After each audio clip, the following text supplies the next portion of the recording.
This NBA 2K23 video is a little different than what I usually post, but it's something I wanted to do because I'm not sure if 2K will. Today, in MyTeam, they've launched a new promo called Pioneers of the Game, which is objectively cool, but I think 2K could do so much more with it. Look at MLB The Show. There we have the Negro League storyline mode, which is essentially a playable documentary that gives you the history of several of the most important players from those early days of baseball. With the Pioneers of the Game set, 2K has provided a half measure. Sure, Chuck Cooper, Earl Lloyd, and Nat Clifton are now in the game, but most people aren't going to know much about them. Well, I might not have the resources to put together an entire documentary about each of them in a single day, but I wanted to do what I could to highlight these three men and why they're so important to the game of basketball. We'll start with Chuck Cooper. This Pittsburgh native went to Westinghouse High School, where he became an all-city first-team center by his senior season. He then went to West Virginia before being drafted to serve in the Navy during the end of World War II. Once he finished his service, he became an All-American center at Duquesne University, leading his team to a 78-19 record and becoming the first African-American to play a college basketball game south of the Mason-Dixon line. Once college was over, he signed with the Harlem Globetrotters before becoming the first African-American to be drafted into the NBA when the Boston Celtics scooped him up with the 14th pick. Other teams said he shouldn't be drafted because of his skin color, but Celtics owner Walter A. Brown was quoted as saying, "I don't give a damn if he's plaid or polka dot, Boston takes Charles of Duquesne." Cooper spent 7 years in the NBA and posted career averages of 6.7 points per game, 5.9 boards, and 1.8 assists. After hanging up his sneaks, he received a Master's of Social Work from the University of Minnesota before going back to Pittsburgh to serve on the school board and become the director of Parks and Recreation for the city. Cooper passed in 1984 and was elected to the Hall of Fame in 2019. Next up is Earl Moonfixer Lloyd from Alexandria, Virginia. Lloyd is a standout player in high school and received a scholarship to play at West Virginia State. There, he led the team to 2 CIAA conference and tournament championships. He was named All-Conference 3 times and All-American twice. In 1947-48, VWS was the only undefeated team in the United States with Lloyd at the helm. The Moonfixer was, like Cooper, drafted in 1950 by the Washington Capitals with the 100th pick. Lloyd is then given the nickname the Big Cat and was actually the first African-American player to play in an NBA game, scoring 6 points on Halloween night 1950. Lloyd only played 7 games for the Capitals before the team folded and he was drafted into the U.S. Army. While training in Fort Sill, Oklahoma, the Syracuse Nationals picked him up off the waivers.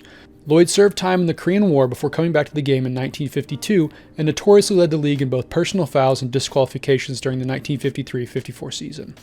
The next year, he posted career highs in points and rebounds as Syracuse would win the 1955 NBA championship. He would spend a total of 9 seasons in the NBA, posting career averages of 8.4 points per game, 6.4 rebounds, and 1.4 assists. Lloyd noted that he had several run-ins with racist fans, but never teammates or coaches, saying that his philosophy was, if they weren't calling you names, you weren't doing nothing. If they're calling you names, you were hurting them. After retiring, Lloyd joined the Detroit Pistons staff as the first African-American assistant coach and was named head coach for the 1971-72 season. The team performed poorly under him, and he was relieved of his duties but stayed on as a scout, where he is credited with drafting Bailey Howell and discovering Willis Reed, Earl Monroe, Ray Scott, and Wally Jones. Once he stepped away from basketball, he joined the Detroit public school system as a job placement administrator, helping underprivileged kids learn necessary job skills. Lloyd was inducted into the Hall of Fame in 2003 and passed away in 2015. Finally, we have Nat Sweetwater Clifton, who was born in England, Arkansas. He got his nickname because of his love for soft drinks and his easy disposition. Early in his life, his family moved to Chicago, where he turned into a phenomenal basketball and baseball player. He attended Xavier University of Louisiana before being drafted to the Army and serving 3 years during World War II. Once he got back from Europe, he joined the New York Wrens before being invited to play for the Harlem Globetrotters. In the basketball offseason, he also played for the Chicago American Giants. In 1950, he would become the second African-American player to sign an NBA contract. He would play his first game 4 days after Earl Lloyd. He was already 27 when he debuted, but helped lead the New York Knicks to the team's first ever NBA Finals in his first season. They would eventually lose, but Sweetwater would go on to have an 8-year NBA career that saw him average 10 points per game, 8.2 boards, and 2.5 assists. He would also be named to the All-Star team in 1957. What makes this even more notable is he was 34 at the time, making him the oldest player to be named a first-time All-Star. Sweetwater might be best known in New York for his charity work both during and after his career. The Knicks even named their City Spirit Award after him, which is given to someone in the community who goes above and beyond their normal duties to make someone else's life better. Clifton passed in 1990 and was inducted into the Hall of Fame in 2014. There's also a recent movie out about his life called Sweetwater that is worth checking out if you're interested in hearing more about his story. In short, these three men paved the way for future generations of African-American athletes in the NBA. In many ways, they're similar to players like Jackie Robinson in the MLB.